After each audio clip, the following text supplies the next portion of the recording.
एक बार की बात है, एक संत जंगल में कुटिया बनाकर रहते थे और भगवान श्री कृष्ण का भजन करते थे। संत को यकीन था कि एक ना एक दिन मेरे भगवान श्री कृष्ण मुझे साक्षात दर्शन जरूर देंगे। उसी जंगल में एक शिकारी आया।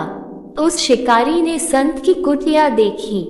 वह कुटिया में गया और उसने संत को प्रणाम किया और पूछा कि आप कौन हैं और आप यहाँ क्या कर रहे हैं। संत ने सोचा, यदि मैं इससे कहूँगा कि भगवान श्री कृष्ण के इंतजार में बैठा हूँ, उनका दर्शन मुझे किसी प्रकार से हो जाए, तो शायद इसको ये बात समझ में नहीं आएगी। संत ने दूसरा उपाय सोचा। संत ने किरात शिकारी से पूछा, भैया पहले आप बताओ कि आप कौन हो और यहाँ किस लिए आते हो।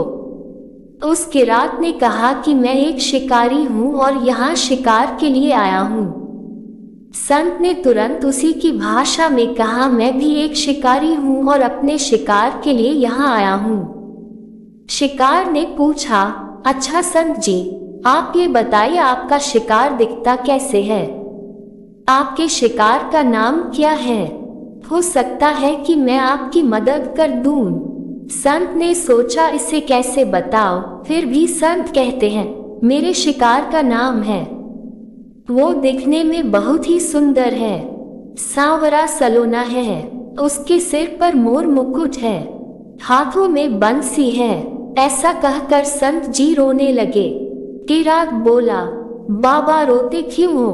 मैं आपके शिकार को जब तक ना पकड़ लूं तब तक पानी भी नहीं पीऊंगा और आपके पास नहीं आऊंगा।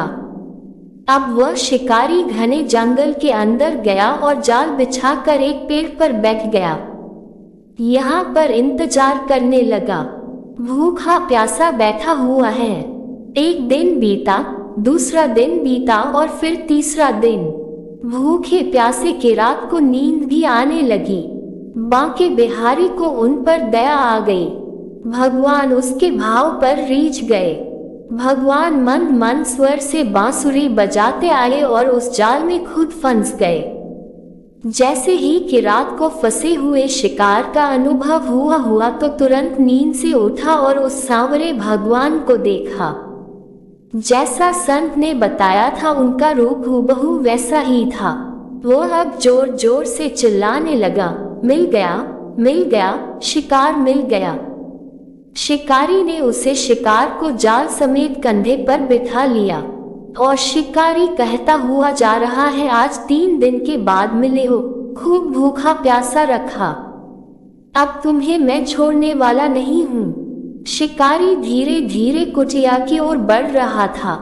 जैसे ही संत की कुटिया आई तो शिकारी ने आवाज लगाई, बाबा, बाबा। संत ने तुरंत दरवाजा खोला और संत उस किरात के कंधे पर भगवान श्री कृष्ण को जाल में फंसा देख रहे हैं। भगवान श्री कृष्ण जाल में फंसे हुए मंद मंद मुस्कुरा रहे हैं। किरात ने कहा, आपका शिकार लाया हूँ, मुश्किल से मिले हैं। संत के आज होश उड़ गए। संत किरात के चरणों में गिर पड़े। संत आज फूट फूट कर रोने लगे। संत कहते हैं, मैंने आज तक आपको पाने के लिए अनेक प्रयास किए प्रभु, लेकिन आज आप मुझे इस किरात के कारण मिले हो। भगवान बोले, इस शिकारी का प्रेम तुमसे ज्यादा है, इसका भाव तुम्हारे भाव से ज्यादा है, इसका विश्वास तुम्हारे विश्वास से ज्यादा है। इसलिए आज जब 3 दिन बीत गए तो मैं आए बिना नहीं रह पाया। मैं तो अपने भक्तों के अधीन हूँ और आपकी भक्ति भी कम नहीं है संत जी। आपके दर्शनों के फल से मैं इसे 3 ही दिन में प्राप्त हो गया। इस तरह से भगवान ने खूब दर्शन दिया और फिर वहां से भगवान चले गए।